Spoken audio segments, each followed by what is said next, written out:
Bienvenidos al módulo 3. En esta ocasión empezaremos a conocer acerca de la terapia cognitivo-conductual focalizada en el trauma, la cual es la base de la propuesta metodológica de CONACMI para el abordaje de niños, niñas y adolescentes que han sido víctimas de algún tipo de violencia. Vamos a empezar por conocer este punto de vista que plantea Finkelhor y Berliner.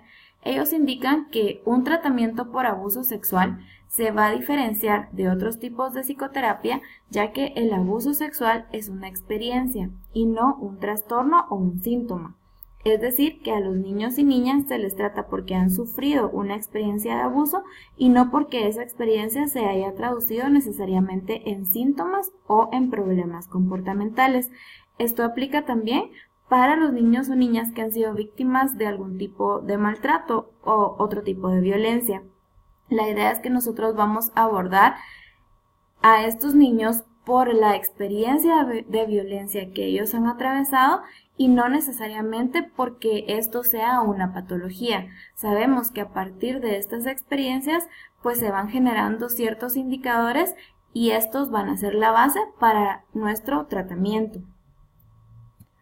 Cuando hablamos entonces de la terapia cognitivo-conductual focalizada en el trauma, hablamos de esta terapia que fue creada por Cohen, Mannarino y Berliner en el 2006.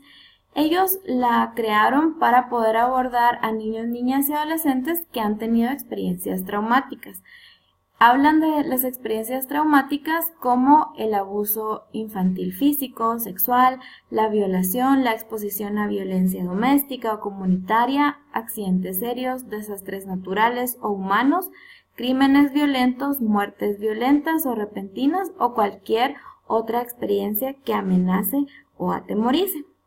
Esta es la razón por la cual CONACMI ha decidido abordar a estos casos con esta metodología, porque hemos visto que es una metodología puntual que puede profundizar específicamente en estos eventos traumáticos y que hemos identificado claramente los resultados positivos que tiene al final del proceso. La terapia maneja algunos componentes y unas fases.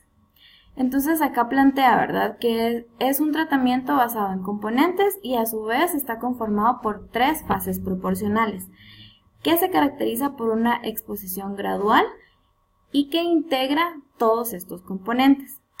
A continuación vamos a ver una gráfica donde se los voy a poder explicar de una forma más detallada. Como vemos acá, entonces las 3 fases de las que hablamos es la fase de estabilización, la fase de narrativa del trauma y la fase de integración o consolidación. Si vemos esta parte donde pues tenemos estos 2 puntos en vertical, es porque esta exposición gradual se va a dar durante todas las fases del tratamiento y también vamos a abordar en todas estas fases las habilidades en pautas de crianza. Sabemos que necesitamos abordar también a los padres, madres o encargados para poder garantizar resultados consistentes en los procesos, no solamente trabajando directamente con el niño, niña o adolescente. Más adelante vamos a profundizar acerca de los componentes de cada una de estas fases, pero la intención acá pues es dejar claro que la idea es trabajar estas experiencias traumáticas de una forma gradual. Vamos a abordar en cada uno de estos componentes información importante para poder trabajar pues estas problemáticas, pero lo vamos a hacer de una forma en la que los niños, niñas o adolescentes se sientan seguros y no se sientan de alguna forma revictimizados al hablar desde un inicio acerca de estas experiencias traumáticas. A continuación, vamos a hablar acerca de la fase de estabilización y para eso contamos con la experiencia y la participación de la licenciada Wendy Ortiz, quien nos va a explicar acerca de esta fase. Buen día a todos y todas, como ya me presentaron, mi nombre es Wendy Ortiz y pues vamos a comenzar con la fase de estabilización. Como pueden ver, la fase de estabilización tiene varias etapas, ¿verdad? Primero, psicoeducación, habilidades en pautas de crianza, relajación, expresión y modulación afectiva, afrontamiento y procesamiento cognitivo 1. Estas, como pueden ver, están en orden, ¿sí? Pero no necesariamente quiere decir de que necesariamente tengamos que empezar con estas, luego con esta, luego con esta y terminar con esta. Aunque sí les voy a decir que primero sí es importante poder tocar primeramente el tema de psicoeducación y terminar con el afrontamiento y procesamiento cognitivo 1, ¿verdad? Porque el de afrontamiento y procesamiento cognitivo 1 no se puede dar por ejemplo, en esta etapa, ¿verdad? Y la psicoeducación no la podemos dejar en último, ¿sí? Esto quiere decir que es muy importante que sí empecemos con psicoeducación y sí, en esta etapa de fase de estabilización, terminemos con afrontamiento y procesamiento cognitivo 1. Estas pueden irse rotando, ¿sí? La psicoeducación es muy importante entender que esta se puede dar a lo largo de todo el proceso, ¿sí? Es decir, no quiere decir de que al terminar psicoeducación, entonces voy a empezar con habilidades en pautas de crianza, relajación. Esto quiere decir que psicoeducación lo puedo estar jugando en todas las etapas, en toda esta fase de estabilización, ¿verdad? Es decir, si yo ya estoy en el tema de relajación, pero en el caso específico que esté trabajando necesito retomar algún tema de psicoeducación, entonces puedo regresar a psicoeducación, ¿sí? O por ejemplo, estoy en expresión y modulación afectiva, ¿verdad? Pero en mi caso detecto que el niño o la niña no entiende algún tema en específico, entonces puedo regresar a psicoeducación, ¿verdad? Así también, por ejemplo, estoy en psicoeducación, pero veo que en mi caso también necesito trabajar el tema de relajación, entonces puedo también jugarlo, ¿verdad? Es decir, puedo jugar con estos temas, ¿verdad? Con estos de aquí, ¿sí?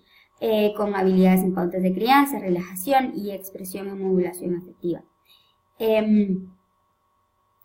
Pero si es necesario, como les mencionaba, tengo que empezar con psicoeducación, ¿verdad? No puedo empezar con expresión y modulación afectiva. Primero voy a empezar con psicoeducación, ¿verdad? Luego voy a empezar con habilidades en pautas de crianza, ¿verdad? Pero si necesito volver a retomar el tema de psicoeducación, pues puedo hacerlo. Luego sigo con relajación, ¿verdad? Pero si necesito volver a retomar habilidades en pautas de crianza, así también con la familia, pues puedo hacerlo y así sucesivamente, ¿verdad? Ahora vamos a comenzar a definir cada una de estas. En el tema de psicoeducación, como les decía, es muy importante que esta se dé a lo largo de todo el proceso, ¿sí? Este es importante también al principio para poder estabilizar al niño o a la niña e incluso también a la familia. Si es necesario tener sesiones en paralelo con la familia, claro, individualmente, ¿verdad? Debemos de hacerlo. ¿Por qué? Porque también para los padres es muy importante este tema de la psicoeducación, ¿verdad? De poder, que ellos también puedan entender el proceso que están pasando, ¿verdad? De las emociones y de todo de todas las reacciones a nivel emocional que están pasando, no solo ellos, sino también los niños, las niñas que ellos están cuidando.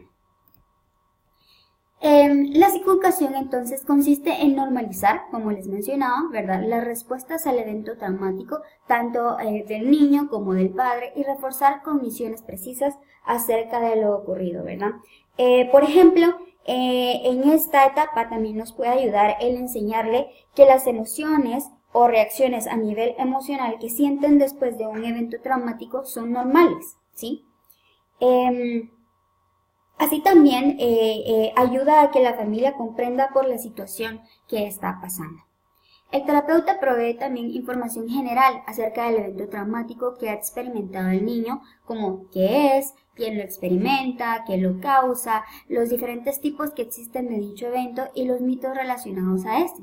Es decir, aquí con relación a mitos relacionados, vamos entonces a psicoeducar en el tema de los mitos y verdades de la violencia, ¿verdad? ¿Qué es verdad? ¿Qué es mito? Y así sucesivamente. También debemos de tocar este tema con los padres porque en nuestra cultura guatemalteca nos podemos dar cuenta que la violencia está muy arraigada en la cultura, ¿verdad? En la sociedad. Entonces, a veces este tipo de violencia se normaliza. ¿Qué quiere decir con que se normaliza? Que, por ejemplo, ya lo ven normal. Por ejemplo, dicen, es que solo le pegué, ¿verdad? O solo la tocaron, pero no pasó nada más, yo solo vengo por que ella se está portando muy mal, ¿verdad? Este tipo de comentarios nos hace ver entonces de que las personas están normalizando esta violencia. Entonces, por lo tanto, hay que tocar el tema de psicoeducación en el tema de la violencia, de qué es mito, qué es verdad, qué es la violencia, ¿verdad? Porque hay muchas personas que tal vez incluso han vivido, por ejemplo, los padres han vivido tal vez violencia en su niñez, en su adolescencia. Entonces, este tipo de violencia ya lo ven normal. Por lo tanto, hay que psicoeducar para poder tocar el tema de la violencia, para que ellos puedan entender lo que esto no es normal, ¿verdad? Que esto no es sano y que es algo que con este proceso se debe de cambiar. La psicoeducación normalmente implica 1. Información específica sobre los eventos traumáticos que el niño ha experimentado, ¿sí? 2. Conocimiento del cuerpo. ¿Por qué? ¿Por qué conocimiento del cuerpo? Porque es necesario tocar temas de autoconocimiento, ¿verdad? De cuál es mi cabeza, cuáles son mis brazos, cuáles son mis manos, ¿verdad? Así también como partes del cuerpo íntimas, por ejemplo, pene, vagina, etc. Y por eso estos también se van relacionando. Por eso es que es un cuadro. ¿Por qué? Porque todas se van relacionando. El conocimiento del cuerpo, aquí entra incluso también la educación sexual en casos de maltrato físico o sexual. ¿Por qué? ¿Por qué vamos a tocar educación sexual? No quiere decir que vamos a tocar todo el tema de educación sexual, porque este es muy amplio, ¿sí? Pero sí vamos a tocar en relación a que se debe de conocer el cuerpo, ¿sí? La educación sexual. ¿Cuáles son las partes del cuerpo? ¿Cuáles son los nombres adecuados? ¿Cuáles son los nombres correctos? ¿Por qué?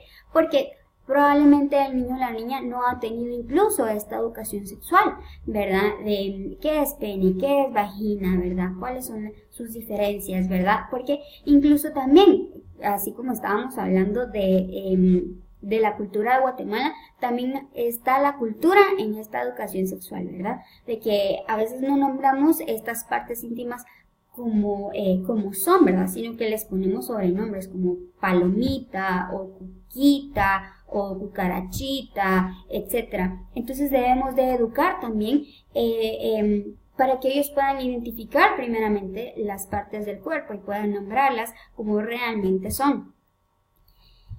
Así también debemos de tocar el tema de habilidades de reducción de riesgos para disminuir el riesgo de traumatización futura, ¿verdad? Es decir, que debemos de identificar factores protectores para poder reducir futuros abusos, ¿verdad? Esto quiere decir que este tema de la psicoeducación es muy importante, ¿verdad? ¿Por qué? Porque son temas que también cuando el proceso se cierre, ¿verdad? Cuando ya los niños y las niñas ya no estén en un proceso psicoterapéutico, ¿verdad? Ellos puedan seguir teniendo estas herramientas, estas habilidades, ¿verdad? Para que puedan funcionar como factores protectores para poder reducir futuros eventos. Luego de la psicoeducación, ¿verdad? Pasamos al tema de habilidades en pautas de crianza. Así como les mencionaba, ¿verdad? Esta también es en paralelo con los padres, es decir, un terapeuta trabaja con los niños o las niñas y otro terapeuta puede trabajar también con la familia. Es muy importante, ¿por qué? Porque no solo se le van a dar estos temas a los niños, sino que también a los padres, porque son los padres los que también tienen que ponerlo en práctica dentro de su hogar. Aquí también podemos hacer sesiones en conjunto, ¿verdad? Como juegos en conjunto, ¿verdad? O sea, los niños con la familia y el terapeuta, ¿verdad? Que sean, obviamente, juegos relacionados a habilidades en pautas de crianza. Entonces dice, al final del proceso de atención, los padres, madres o encargados poseen las herramientas asertivas para la crianza con cariño, ¿verdad? Es decir, aquí tenemos que fortalecer el tema de la comunicación asertiva, de la comprensión también de emociones, ¿verdad? Una de las formas de crianza con cariño es primeramente el poder comunicarse de manera adecuada entre padres e hijos, ¿verdad? ¿Y cómo vamos a lograr esto? Primeramente hay que explicarles a los padres, ¿verdad?, acerca del elogio. Dice, el terapeuta debe alentar al padre para que elogie al niño por sus comportamientos positivos, es decir, que se deben de resaltar las virtudes de los niños. El practicar el elogio en juego de roles dentro de las terapias, ¿verdad?, hará que el padre pueda reaccionar o pueda ser consciente incluso de la manera en cómo él está educando al niño, en cómo él está comunicándose con el niño. Sí, así también pues podrá ayudar al terapeuta a detectar y corregir errores comunes de los padres, como por ejemplo el agregar un comentario negativo luego de elogiar al niño. Es decir, por ejemplo, sí, hiciste bien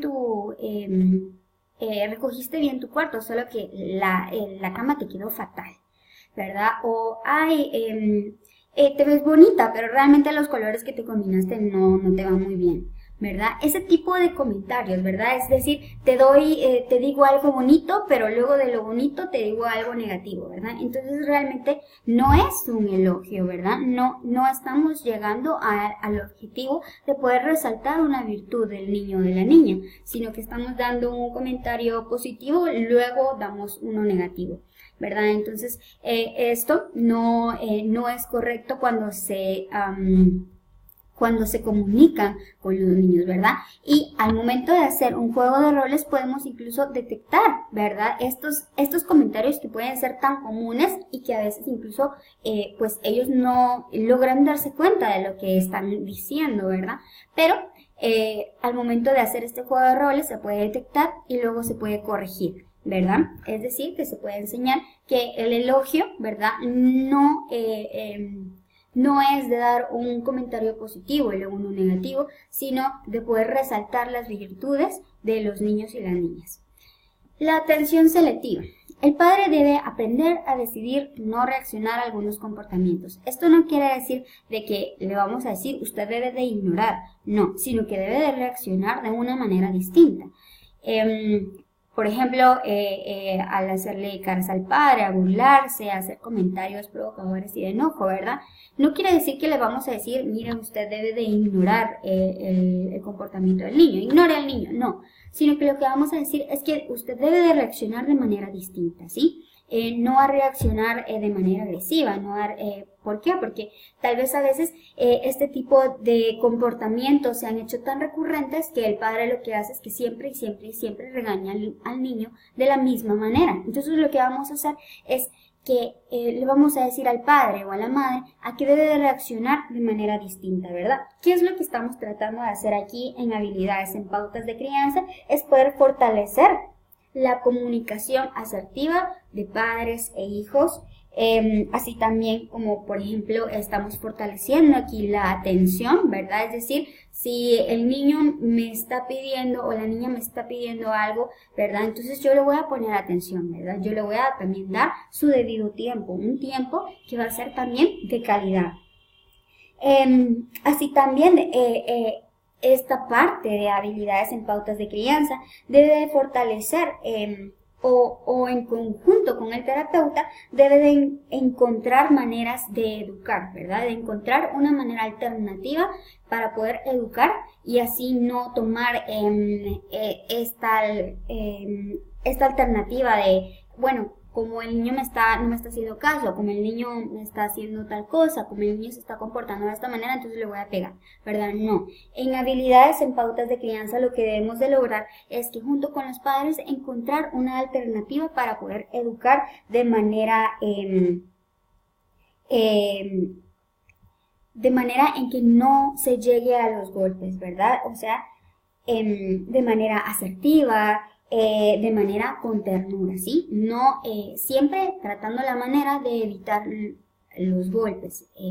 Esto es lo que se tiene que lograr en habilidades en pautas de crianza, que ellos puedan encontrar una alternativa, una manera de educar de manera con ternura, ¿verdad? De manera con cariño.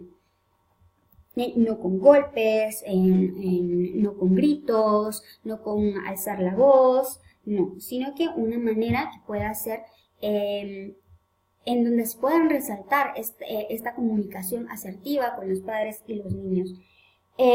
Así también, algo que se debe de tocar en este tema de habilidades en pautas de crianza es dar la apertura a la comprensión de emociones, ¿verdad? Es decir, nosotros les vamos a transmitir, ¿verdad?, esta apertura a los padres de que ellos deben, ellos pueden también expresar sus emociones, pero así también ellos deben de ponerlo en práctica en casa, ¿verdad? Que ellos puedan tener la apertura de poder tener esta expresión de emociones, pero así también los niños puedan tener esta expresión de emociones, ¿verdad? Esto es en ambas vías, ¿sí? Así como el padre puede expresar sus emociones de cómo se está sintiendo, así también debe de darle el tiempo y la apertura al niño para que él pueda expresar sus emociones, ¿verdad? Y que entonces pueda haber una comprensión de estas mismas emociones. Cuando hay una comprensión de las emociones, ¿verdad?, entre padres e hijos, el núcleo familiar, entonces la comunicación es más abierta, ¿verdad? La comunicación, la confianza, etcétera, va a ser más abierta. ¿Por qué? Porque hay una comprensión de emociones. ¿Por qué? Porque le estamos diciendo entonces, yo te estoy entendiendo, ¿verdad? Yo te estoy entendiendo y yo comprendo tu emoción, ¿verdad? Eso es lo que tenemos que transmitirle a los padres para que lo puedan llevar en práctica a su casa, para que entonces pueda haber dentro del núcleo familiar una comprensión de emociones, ¿verdad? Entonces, cuando hay una comprensión de emociones, esto del elogio se da fácilmente, esto de la atención selectiva también. ¿Por qué? Porque ya hay una comunicación más abierta. Luego pasamos al tema de relajación. En la relajación podemos hablar incluso de técnicas de respiración, ¿sí? El terapeuta le enseña al niño a diferenciar primeramente entre las reacciones normales y las de estrés postraumático para luego desarrollar respuestas de relajación ante estas últimas, ¿verdad? Es decir, debemos de enseñarle, ¿verdad?, al niño las diferencias entre las reacciones normales, como por ejemplo el día a día, ¿verdad? Me siento ansioso porque entré al colegio, ¿verdad? Había un examen, ¿verdad? Y hay que diferenciar también las del estrés postraumático, como por ejemplo, el niño tiene que ir a una audiencia, ¿verdad? Entonces, estas emociones claramente van a ser distintas. Por lo tanto, hay que hacer esta diferenciación, ¿verdad? Hay que enseñarle al niño la diferencia entre las reacciones normales del día a día a las reacciones de un estrés postraumático, como por ejemplo lo de las audiencias que les comentaba, ¿verdad? Para luego entonces poder desarrollar alguna respuesta de relajación ante el estrés postraumático. Los niños entonces aprenden a respiración diafragmática, ¿verdad? Es decir, una respiración del diafragma, no del estómago, no como normalmente se hace, sino una respiración que viene del diafragma.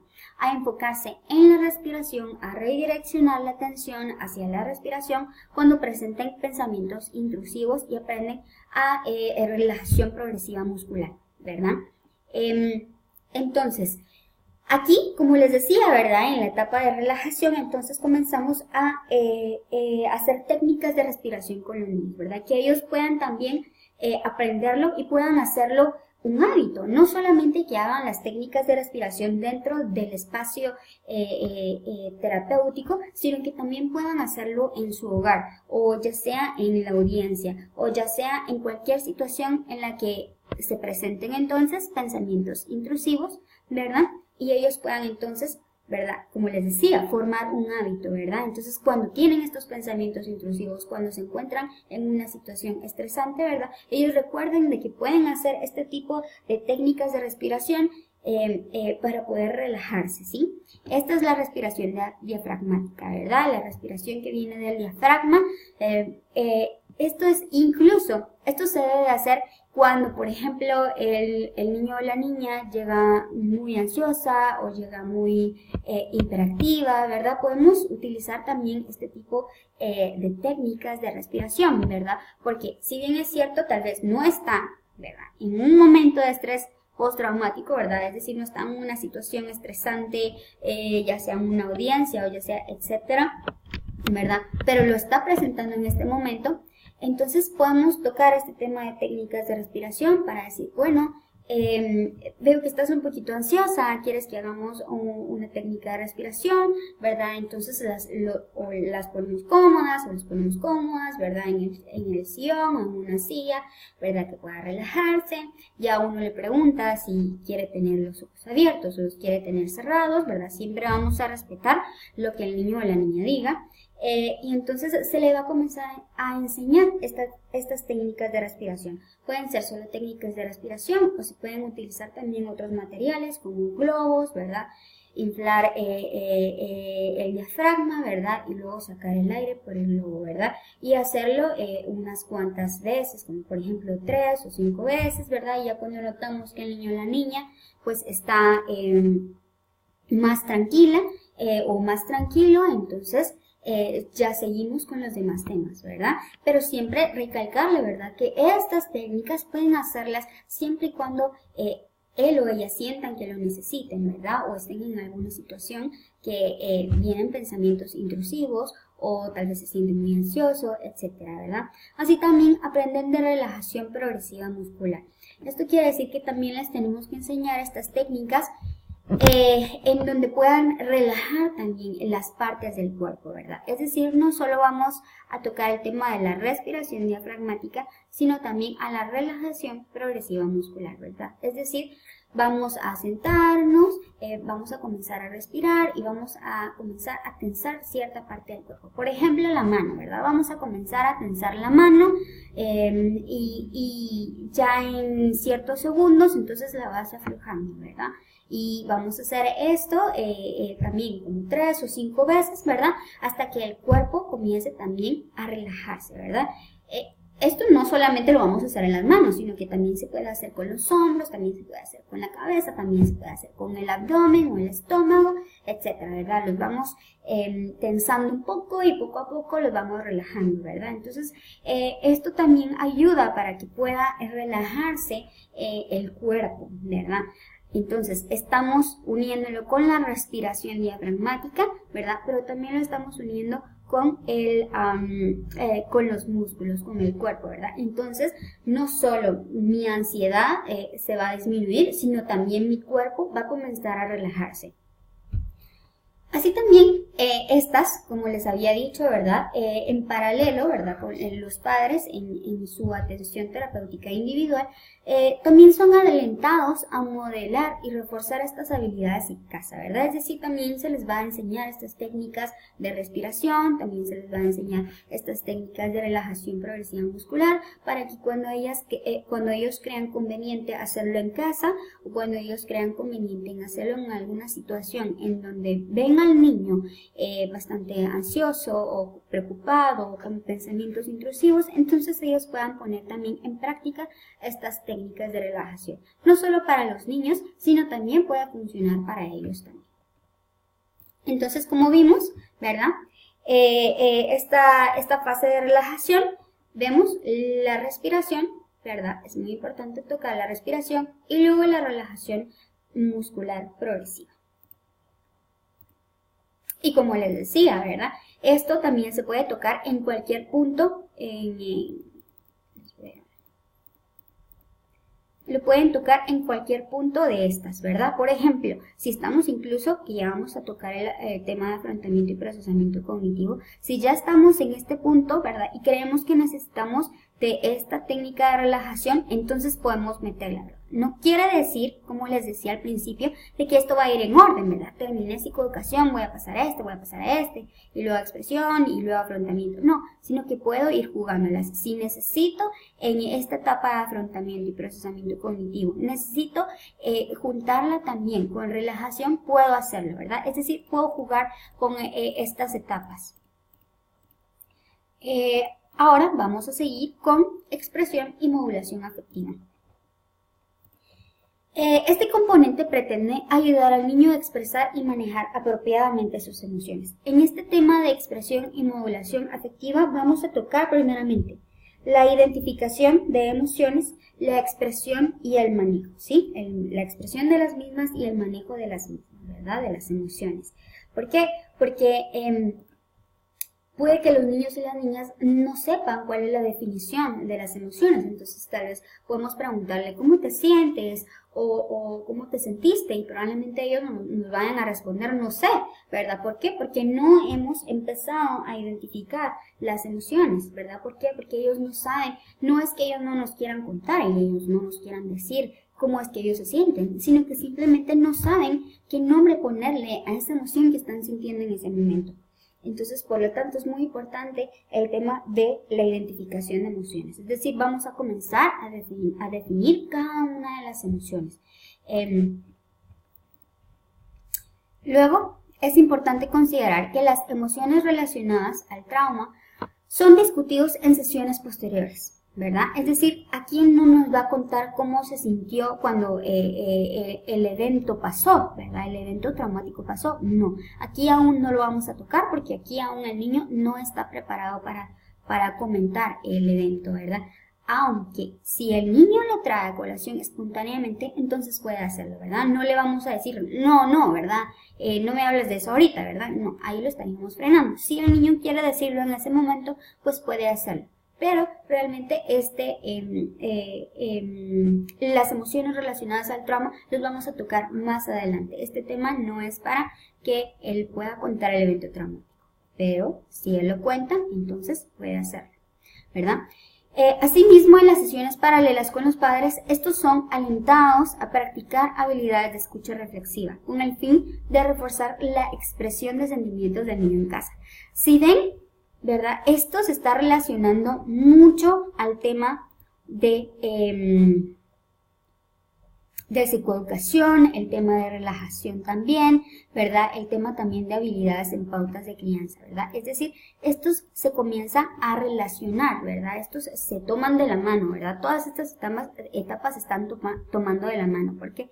Porque también en habilidades en pautas de crianza habíamos platicado, ¿verdad? Que hay que reforzar también esto con los padres para que ellos puedan también abrir esta apertura en casa para poder tener un espacio de expresión de sentimientos, de emociones, etc. Entonces, como les comentaba, aquí hay que explicar las razones para la identificación de emociones, es decir, les vamos a explicar por qué es importante el poder identificar estas emociones. A veces los niños no saben qué es alegría, no saben qué es vergüenza, no saben qué es enojo, etcétera, ¿verdad? Entonces, por lo tanto, hay que explicarle la importancia de por qué vamos a identificar estas emociones, por qué vamos a comenzar a aprenderlas y a definirlas. Entonces, luego viene, después de haber explicado, luego viene la etapa de identificación de emociones. Es decir, le vamos a explicar cada una de estas emociones. Puede que el niño nos diga, sí, yo sé que es enojo, yo sí sé que es alegría, yo sé que es ira, yo sé que es culpa, yo sé que, etcétera. Pero cuando le preguntamos entonces qué significa, puede que el niño nos vaya a dar una definición totalmente distinta de la que verdaderamente significa esa emoción. ¿Por qué? Porque cuando hay un evento traumático, puede que estas emociones, la definición de estas emociones, se distorsionen en él. Luego entonces, después de haber identificado correctamente las emociones, entonces comenzamos a clasificar la intensidad de una emoción, ¿verdad? Es decir, vamos a ponerle un número de intensidad. Y aquí les voy a mostrar, ya me había pasado, aquí les voy a mostrar la técnica que nosotros utilizamos, es el termómetro de las emociones. Esta técnica fue elaborada por la Fundación de Juconi de México. Ellos nos la presentaron, nosotros fuimos capacitados para utilizar esta técnica, ¿verdad? Y por lo tanto, pues la ponemos en práctica. Entonces, como se pueden dar cuenta, la pregunta es ¿cómo te sientes hoy? ¿Verdad? Y aquí están alrededor muchas emociones. Y en medio está el termómetro. Entonces aquí ya entra. Aquí lo podemos utilizar cuando comenzamos entonces a definir las emociones, ¿verdad? Podemos utilizar todos estos, aunque siempre va a depender de qué es lo que ustedes o cuál es el material que ustedes tienen a la mano, ¿verdad? Si ustedes no tienen este, pues no se preocupen, pueden utilizar otra técnica o pueden utilizar, por ejemplo, sopa de letras para poder definir las emociones, pueden utilizar dibujos y cada vez que el niño haga un dibujo, que haga el gesto, etcétera, ¿verdad? O tal vez no quiera hacer el gesto porque puede ser muy tímido o tímida, entonces nosotros hacemos el gesto, ¿verdad? Y entonces ellos ya comienzan a tener una apertura para poder identificar cada una de estas emociones, que es este paso, identificación de emociones. Luego de que ya identificó estas emociones, entonces vamos a identificar cuál es la intensidad de la emoción que puede estar sintiendo en ese momento o la emoción que pudo haber sentido. Entonces, como podemos ver en el termómetro, ¿verdad? Hay unos números con colores. Está del 0 al 3, color es el primer nivel, color verde, del 4 al 7, segundo nivel, color amarillo, y del 8 al 10, nivel rojo, ¿verdad? Entonces, es escalar, ¿verdad? El primer nivel, del 0 al 3, ¿verdad? Es la emoción que él puede colocar en estos números, que él puede controlar con facilidad esta emoción, ¿verdad? Es decir, si siente amor, por ejemplo, y puede controlar esta emoción, entonces puede ponerla en este nivel, ¿verdad? En este nivel del 0 al 3, color verde. Pero luego viene el nivel amarillo, del 4 al 7. Este es el nivel en donde él puede colocar la emoción que él puede controlar su emoción, pero le es muy difícil el poder controlar esta emoción, ¿verdad? Por ejemplo, enojo, ¿verdad? Se siente enojado, ¿verdad? Pero cree que puede controlarlo, pero le es muy difícil el poder controlar esta emoción. Entonces, es este nivel, ¿verdad? Del 4 al 7, ¿verdad? Es la emoción en donde él cree que puede controlarlo, pero le es muy difícil. Y luego está este nivel del 8 al 10, que es el nivel rojo, es el último, y es esta emoción, ¿verdad? Aquí puede poner la emoción en donde él cree que ya no puede controlar esta emoción. Es decir, aquí ya se nos desbordó, ¿sí? Esta emoción, en este nivel, que diga, es en donde él ya no puede controlar esta emoción, ya no la puede controlar, ¿sí? Entonces, cuando estamos en clasificar la intensidad de una emoción, pues nosotros le podemos explicar los niveles, ¿verdad?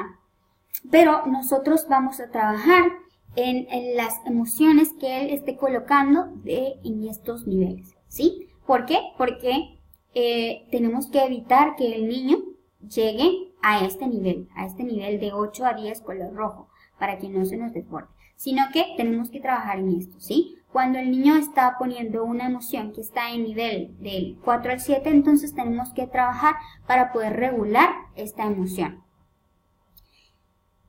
Así también pues tocamos el tema de maneras en que expresamos emociones y las maneras de expresarlas. Esto está redundante, pero tenemos que explicarles a los niños, ¿verdad? Luego de haber identificado, luego de haber clasificado la intensidad, entonces tenemos que tocar el tema del control de las emociones, ¿verdad? De cómo puedo manejarlas para poder expresarlas de manera adecuada. Así también tenemos que tocar el tema de algunas consideraciones en este tema de la expresión y modulación afectiva. ¿Por qué? Porque tenemos que tomar en cuenta la etapa de desarrollo en el que el niño y la niña se encuentran, ¿sí? Por ejemplo, es un niño ya sea de 5 años, o es un niño de 8 años, o es un adolescente, ¿verdad? Entonces, la manera en cómo le vamos a explicar, en identificar sus emociones, en la expresión y el manejo va a ser de manera distinta. Así también debemos de tomar, tomar en cuenta el nivel de autoconocimiento, ¿sí? Es decir,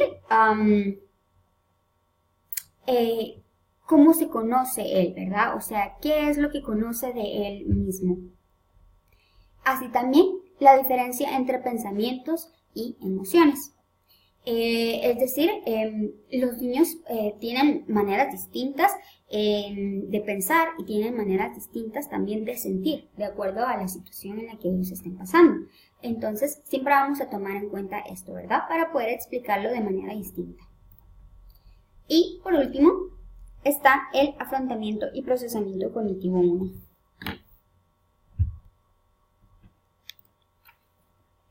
El terapeuta entonces introduce el triángulo cognitivo enfocado en la exploración y corrección inadecuada de atribuciones, la causa y la responsabilidad sobre la experiencia traumática, ¿verdad? Entonces, el triángulo cognitivo, incluso para poder explicarlo, lo podemos hacer visual, ¿sí?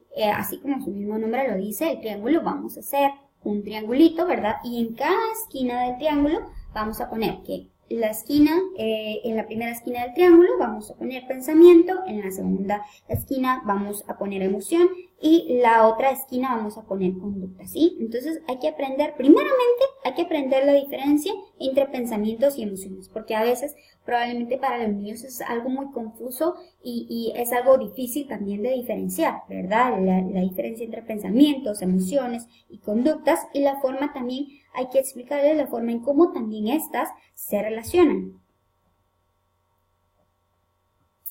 Así también es importante, ¿verdad?, introducir el tema del triángulo cognitivo con las sesiones con los padres, ¿verdad?, así como el desarrollo también de un sentimiento de seguridad, ¿sí? Es decir, también podemos explicarles esta parte del tema del triángulo, ¿verdad? Podemos hacerlo también visual, hacer el triángulo y en cada esquina poner pensamientos, emociones, conductas, siempre explicarles también a los padres la diferencia entre pensamientos, emociones y conductas, porque puede que también a ellos les sea muy difícil el poder diferenciarlas estas. Entonces, así también es muy importante, aquí lo dice, ¿verdad?, repasar diferencias entre pensamientos y emociones, describir el triángulo cognitivo, ¿verdad?, es decir, el triángulo, pensamientos primero, emociones después y conductas después. Es decir, explicar cómo los pensamientos afectan el comportamiento, es decir, cómo estos pensamientos que tengo ahora generan emociones y las emociones generan conductas que retroalimentan nuevamente los pensamientos, ¿verdad? Es decir, es un triángulo que va sucesivo, ¿verdad? Los pensamientos generan emociones, las emociones generan las conductas, ¿verdad? Y las conductas retroalimentan nuevamente, pues, los pensamientos. Entonces, dice, generar situaciones y hacer al niño identificar los pensamientos, emociones y comportamientos probables. Es decir, podemos utilizar diferentes técnicas, ¿verdad?, para que el niño pueda comenzar a identificar sus pensamientos, ¿verdad? Como por ejemplo hacer también alguna situación de vida, ¿verdad? Explicarle o que el niño nos cuente alguna situación de vida, ¿verdad? Y de esta misma situación, por ejemplo, ya sea del colegio, ya sea de su casa, etcétera, ¿verdad?, el poder con este mismo ejemplo que él nos está dando, ¿verdad?, explicar cómo los pensamientos generaron sus emociones y cómo de sus emociones se comportó de esta manera, ¿verdad? O sea, nuestros pensamientos afectan cómo nos sentimos y actuamos. Cuando algo sucede, creamos entonces pensamientos sobre esa situación y estos pensamientos dan lugar a emociones y acciones. Consideraciones. Algunos niños o niñas puede que no comprendan aún el triángulo cognitivo y está bien, ¿verdad? Es aceptable.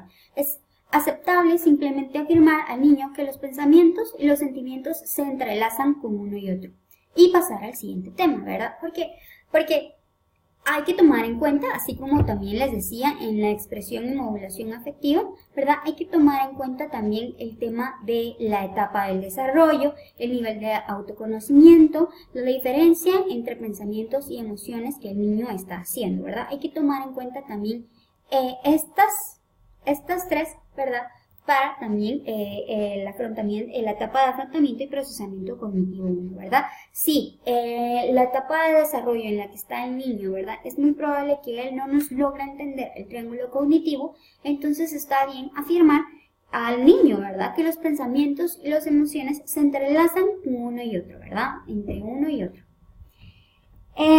Aquí también, ¿verdad?, está la etapa del desarrollo, es decir, si los niños son muy chiquitos, entonces dar ejemplos, ¿verdad? Utilizando otros niños o utilizando, por ejemplo, dibujos o utilizando lo que usted tenga a la mano, ¿verdad? El material que usted tenga, usted puede utilizarlo. El punto es trasladar el mensaje sin tener que llegar a la introspección, ¿sí? Y por último están también las tareas. Es decir, aclarar a los padres, a las madres o a encargados que simplemente deben de motivar a sus hijos e hijas a realizar los ejercicios, siempre respetando su privacidad. ¿Por qué? Porque en este tema de afrontamiento y cognitivo 1, se dejan también tareas, por ejemplo, en casa, ¿verdad? Siempre dependiendo del nivel de la edad pues de los niños, ¿verdad? De la etapa de desarrollo. Se pueden dejar incluso tareas para que lo pueda hacer en casa, ¿verdad? Primeramente se explica cómo, dentro de la sesión terapéutica, se explica cómo utilizar el triángulo cognitivo, ¿verdad? Es decir, cómo de la situación que pasé, ¿verdad? Me generó un pensamiento, que me generó una emoción, ¿verdad? Y por lo tanto actúe de esta manera, ¿verdad? Primero lo vamos a poner en práctica dentro de la sesión terapéutica para luego decirle al niño o a la niña, bueno, ya que aquí lo aprendimos, ¿verdad? Ahora lo vas a hacer en tu casa. Siempre cuando pase alguna situación, ¿verdad? Entonces puedes escribirlo, ¿verdad? Puedes escribirlo, puedes escribir cuál fue la situación que pasó, ¿sí? Y luego, cuál fue el primer pensamiento que te vino, ¿sí? Y luego de ese pensamiento, cuál fue la emoción que sentiste, ¿sí? Y luego de esa emoción que sentiste, ¿qué fue lo que hiciste después? ¿Verdad? ¿Por qué? Porque cuando lo escriben, entonces van siendo conscientes de cómo entonces ellos están actuando, ¿verdad? De cómo ellos están procesando la información, de cómo ellos están sintiéndolo y después de cómo terminan actuando, ¿sí? Pero siempre hay que tomar en cuenta, ¿verdad? La etapa de desarrollo del niño, ¿verdad? Algunos niños probablemente no lo logren entender, pero siempre es bueno hacerlo visual, siempre es bueno hacer el triángulo, dibujar el triángulo, ¿verdad? Y utilizar dibujos, etcétera, ¿verdad? Siempre hay que tomar en cuenta la etapa del desarrollo. Si es un adolescente, entonces podemos de igual manera poder explicarlo con un triángulo, ¿verdad? Y luego hacer tareas, ¿verdad? Estas tareas también hay que decirles a los padres que deben de darles el espacio a sus hijos para que ellos puedan realizar estos ejercicios, ¿verdad? Siempre respetando su privacidad, ¿verdad? Es decir, el niño lo escribe, el niño lo hace en una hojita, ¿verdad? No le tenemos que decir al padre que no tiene que venir y recoger el papelito y leerlo él también, ¿verdad? No, sino que le tiene que dar su privacidad en estos ejercicios, ¿verdad? ¿Por qué? Porque él está siendo consciente de la manera en cómo él está reaccionando y de cómo él está actuando. Entonces, aquí terminé yo con la presentación, ¿verdad? Luego vamos a ver la fase narrativa del trauma. Muchas gracias por su atención.